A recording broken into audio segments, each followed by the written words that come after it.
ADHD. You're 11 years old. Your teacher is explaining something about fractions. You can hear her voice, but it sounds like background noise. A pigeon lands on the windowsill outside. And suddenly you're thinking about pigeons. Then about how pigeons live in cities. Then about Rome. Then about that gladiator movie you never finished. The teacher says your name. You blink. The whole class is staring at you. You weren't daydreaming on purpose. You just couldn't not daydream. 20 years pass. You're 31 now. You have an important deadline. You open the document, stare at a blank page, and then find yourself watching a video about how bridges are built. Then another video. Then another. 2 hours go by. The deadline hasn't gone anywhere. People think ADHD means you can't focus on anything at all. But the truth is more complicated. When you find a task that genuinely grabs you, you can work on it for hours without stopping, forget to eat, not even notice it's gotten dark outside. The problem isn't that you can't focus. The problem is that you can't choose what to focus on. Your brain works like a radio that won't tune in. Sometimes it catches the right station and everything sounds perfect. But most of the time, static, interference, fragments of signal coming from everywhere at once. People at work call you scatterbrained. At home, you lose your keys every 3 days. You cut people off mid-sentence. Not because you're rude, but because the thought is already slipping away, and if you don't catch it right now, it'll be gone. You start 5 things and finish none of them. Then you stand in the middle of your apartment and can't figure out where to begin. WHO research shows that ADHD is diagnosed in roughly 5% of children and 2.5% of adults worldwide. Most of them hear the same thing their whole lives. Just try harder. Pay attention, as if they don't want to. Depression. One morning you wake up and realize your coffee has no smell. Not because you're sick. Something has just changed. You drink it anyway, no taste. You put on music you used to love. It sounds like noise, not music. The first few weeks you explain it away as exhaustion, work, stress, not enough sleep. But a month passes, then a second, you still get up, go to work, come home, go to bed. Technically you're functioning, but inside it's like someone turned the brightness of your life all the way down to 0. Friends invite you to the movies. You say, maybe next time, and genuinely believe next time will be better. But next time comes and you say no again.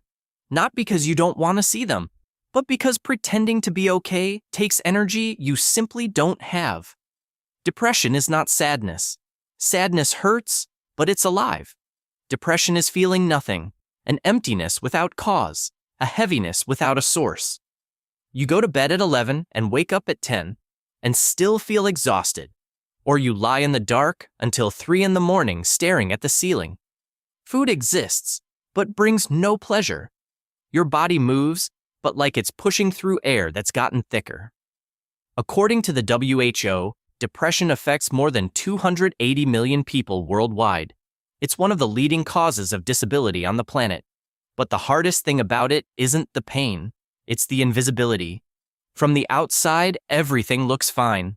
The person goes to work, smiles in photos, while inside, they're quietly fading. Anxiety disorder.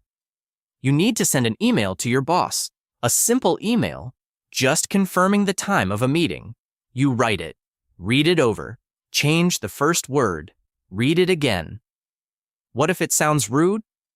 What if he decides I'm incompetent? What if he's already upset with me about something else? And this email is the last straw. You delete it and start over. 40 minutes go by. A 3-line email still hasn't been sent. This isn't caution. This is anxiety disorder.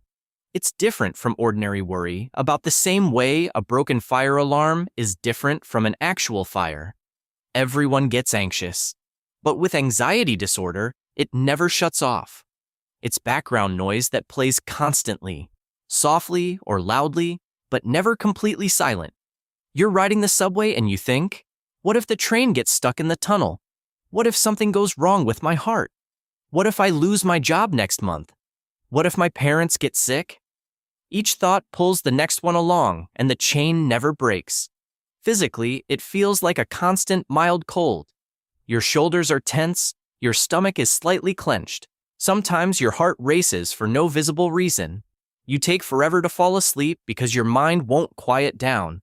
You wake up, and the first thing that comes is a new reason to worry. Research shows that anxiety disorders are the most common type of mental disorder in the world, affecting roughly 284 million people. Most have never sought help, because from the outside, it just looks like someone who worries a lot, because they convince themselves they're just like that. Careful, sensitive. Eating disorders. You're standing in front of the mirror in the morning. You look at your reflection, then you look again, as if you're hoping the first look was wrong. Numbers are running through your head. How much did I weigh yesterday? And why is it so much? How many calories can I burn in today's workout? Breakfast stops being a meal and becomes a problem to solve. Eating disorders aren't quirks or fad diets. They're a way to control at least something in a life that feels unmanageable. Food becomes the one territory where you call the shots. With anorexia, you can go through a day having eaten almost nothing and feel not hunger, but something like achievement. The emptiness in your stomach is proof of willpower. People around you say, "You're too thin," "You look terrible," and you don't believe them. You look in the mirror and see only fat where there is none, because you've long since dropped below a healthy weight. With bulimia, it works differently. Sometimes you snap, eating a lot, quickly, barely tasting anything. Then a wave of guilt hits so hard it's almost physical, and so you try to undo it any way you can. The cycle repeats, and each time, the shame goes deeper. Research indicates that eating disorders affect roughly 9% of the world's population at some point in their lives. The mortality rate for anorexia is among the highest of any mental disorder, but people around them only see the behavior. Refusing food at the table, strange rituals, counting calories, they don't see what's behind it. That the person doesn't want to be difficult. They're just trying to survive inside a logic they never chose.